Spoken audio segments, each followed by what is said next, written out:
Hello. As part of the full service I'm completing on the 208, I'm now going to be doing the air filter. This is very, very easy. You just need the air filter. I like Bosch. Find the engine bay, get yourself a T25 Torx, and you've got 3 screws to undo just here on the cover. And then 1 clip. Just lift and remove the cover, and then you're just going to pull out the old air filter. Oh, this is not good. That's definitely due. Look at all that.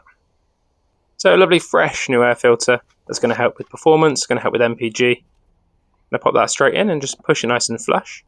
Now if, like me, you're struggling to put this cover on, it's because there is 2 clips or 2 sort of lips at the back of the engine bay there. I've not fully pushed in the filter. So there we go. Now I have, and you can see there's 2 little clips. Tuck in the cover.